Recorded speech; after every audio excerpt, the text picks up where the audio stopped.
살다 보면 사람들과 잘 지내고 싶은 마음이 참 큽니다.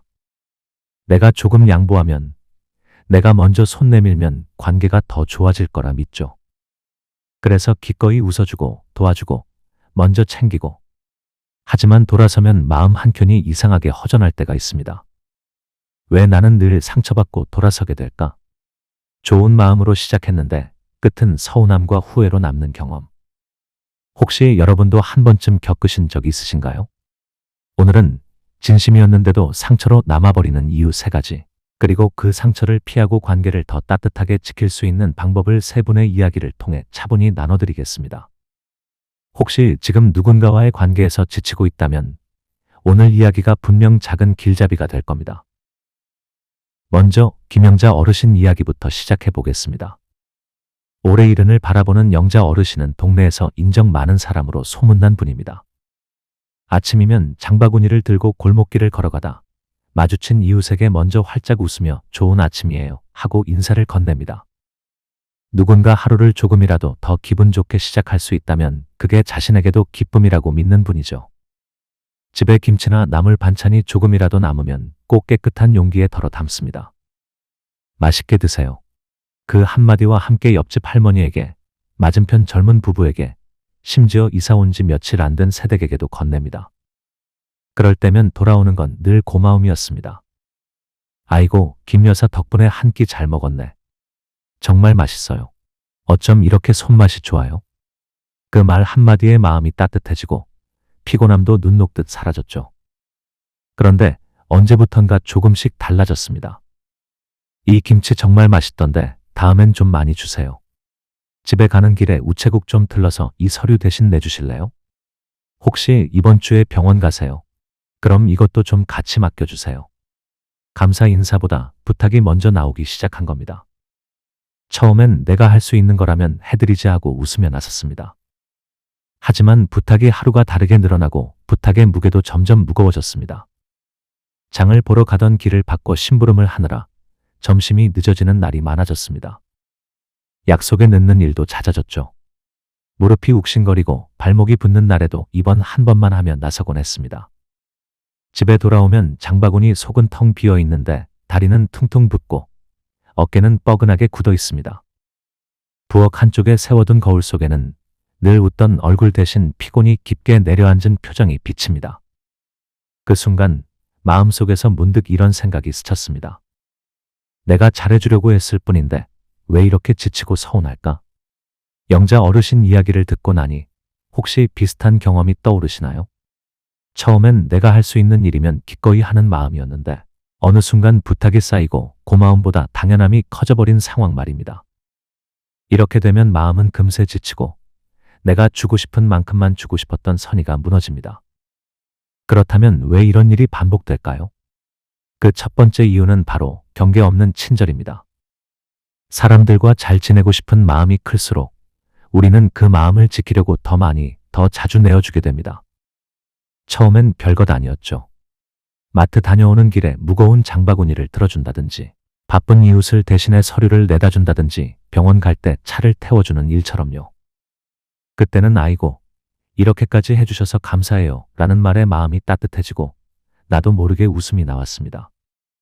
그런데 시간이 흐르면서 그 한 번이 매번이 되어버립니다. 처음엔 고마움으로 시작했던 부탁이 어느새 당연한 일처럼 굳어집니다. 내가 먼저 해주지 않으면 오늘은 왜 안 해주시지 하는 눈빛이 느껴지고 부탁의 무게도 점점 무거워집니다. 어느 날은 내가 하려던 일을 미루고 남의 일을 먼저 처리하다 보니 하루가 다 지나가기도 합니다. 그러다 집에 돌아와 거울을 보면 웃음 대신 피곤이 묻어있는 내 얼굴이 보이죠. 문제는 경계 없이 베푸는 친절이 결국 나를 잃게 만든다는 겁니다. 상대는 내가 기꺼이 해주는 줄 알지만 내 안에서는 해야 한다는 의무감이 커집니다. 그러다 보면 원치 않는 일도 억지로 하게 되고 끝나고 나면 보람보다 허탈함과 서운함이 남습니다. 이게 쌓이면 마음속에 작은 불만이 돌처럼 굳어버립니다. 그래서 시간, 역할, 정서 3가지 경계가 꼭 필요합니다. 시간 경계는 오늘은 30분만 도울게요 처럼 내가 쓸 수 있는 시간을 분명히 하는 겁니다. 역할 경계는 그건 제가 대신할 수 있는 일이 아니에요. 대신 방법은 알려드릴게요.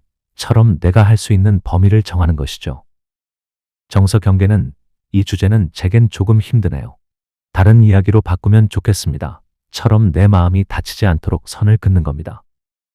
물론 처음엔 이런 말이 입에서 잘 안 나옵니다. 혹시 내가 너무 차갑게 보이지 않을까, 관계가 멀어지진 않을까 걱정되죠. 하지만 경계는 거절이 아니라 나와 상대 모두를 오래 지키는 장치입니다. 경계 없이 다 받아주는 게 따뜻함이 아니라 오히려 관계를 더 빨리 지치게 만드는 길일 때가 많습니다. 이렇게 생각해보면 좋습니다. 경계는 벽이 아니라 문입니다. 닫혀있을 땐 나를 지켜주고 열었을 땐 기꺼이 나눌 수 있는 문이죠.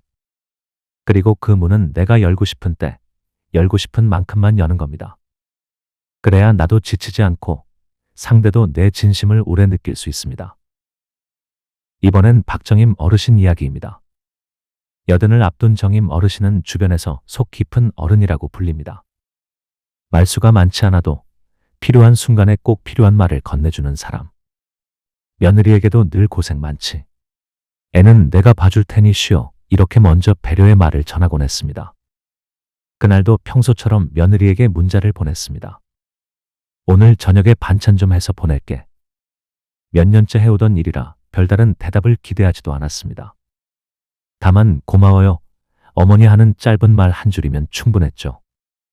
그런데 잠시 후 도착한 답장은 단 6글자였습니다. 네, 알겠습니다. 이 짧은 문자를 보는 순간 정임 어르신의 가슴이 쿵 하고 내려앉았습니다. 순간 머릿속이 복잡해졌습니다. 내가 뭘 잘못했나? 지난번에 한 말이 마음에 걸렸나? 아니면 내가 너무 자주 챙겨서 부담이 됐나? 아무도 뭐라 한 사람은 없는데 혼자서 온갖 해석이 꼬리를 물었습니다. 저녁 준비를 하면서도 마음이 무겁습니다. 콩나물 머리를 다듬는데 손끝이 자꾸만 느려지고 반찬통에 담는 손길에도 힘이 빠졌습니다. 평소라면 이거면 오늘 저녁 맛있게 먹겠네 하며 뿌듯해했을 텐데 오늘은 그 마음이 들지 않았습니다. 하지만 사실 며느리는 그날 회사에서 하루 종일 회의에 치이고 있었습니다. 오후엔 급한 보고서 마감까지 겹쳐서 점심도 대충 샌드위치로 때운 상태였죠. 문자를 길게 쓰고 싶은 마음은 있었지만 손에 쥔 휴대폰을 오래 붙잡고 있을 여유조차 없었습니다. 그저 빠르게 짧게 답장을 보내고 다시 업무로 돌아간 것이었습니다. 서로의 마음은 모두 선했습니다. 하지만 말 안 해도 알겠지라는 기대와 이렇게 답하는 건 서운하다는 해석이 엇갈리면서 작은 서운함이 필요 이상으로 커져버린 겁니다. 정임 어르신의 상황, 여러분도 겪어보신 적 있으신가요? 짧은 문자, 무뚝뚝한 말투 하나에 마음이 덜컥 내려앉고 혹시 나한테 서운한 게 있나 하는 생각이 꼬리를 무는 경험 말이죠. 상대는 바빠서 그랬을 뿐인데 우리는 그 속에 수많은 의미를 덧붙여 상처를 키웁니다. 이렇듯 관계에서 불필요한 오해와 서운함이 생기는 두 번째 이유는 기대와 해석의 오류입니다. 우리가 관계 속에서 받는 상처 중 상당수는 사실보다 내가 만든 해석에서 시작됩니다. 문자 답이 늦으면 나를 무시하나라는 생각이 먼저 들고 누군가 인상을 쓰면 나한테 화난 건가 하고 혼자 결론을 내립니다. 그런데 이 모든 건 실제 사실이 아니라 내가 덧붙인 이야기일 때가 많습니다. 특히 가까운 사람일수록 말 안 해도 알겠지라는 기대가 커집니다. 오랜 세월 함께한 배우자, 며느리, 친구라면 굳이 말하지 않아도 내 마음을 알아줄 거라고 믿게 되죠. 하지만 관계의 원칙은 단순합니다.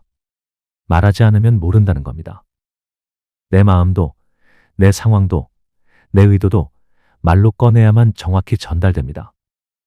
예를 들어 며느리에게 문자를 보냈는데 답이 늦습니다. 머릿속에는 벌써 온갖 해석이 떠다니죠.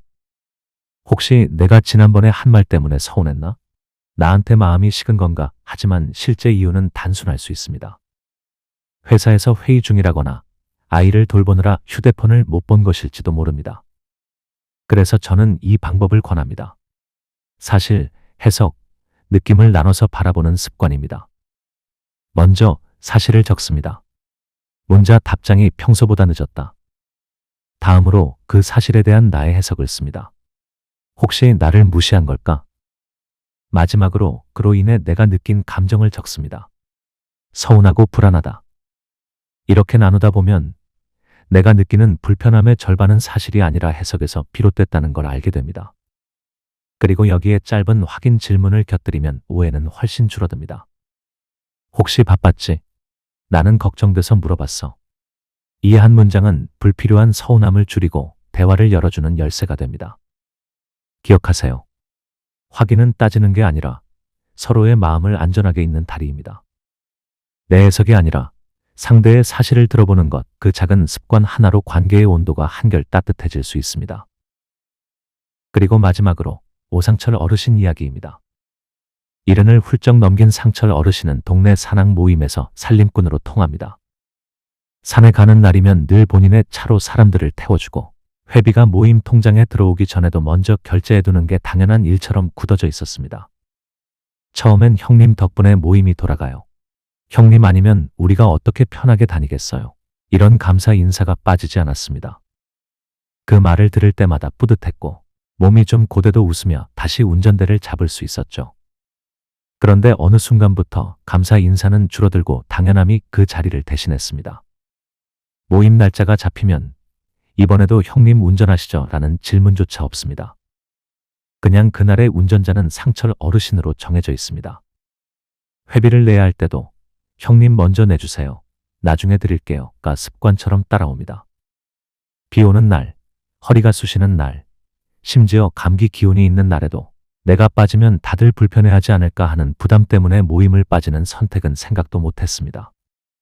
결국 몸을 이끌고 운전대를 잡아 산으로 향합니다.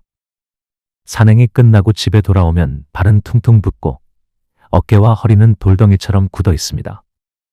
거실 소파에 몸을 던지면 눈꺼풀이 무겁게 내려앉고 웃음 뒤에 남는 건 깊은 피로뿐입니다.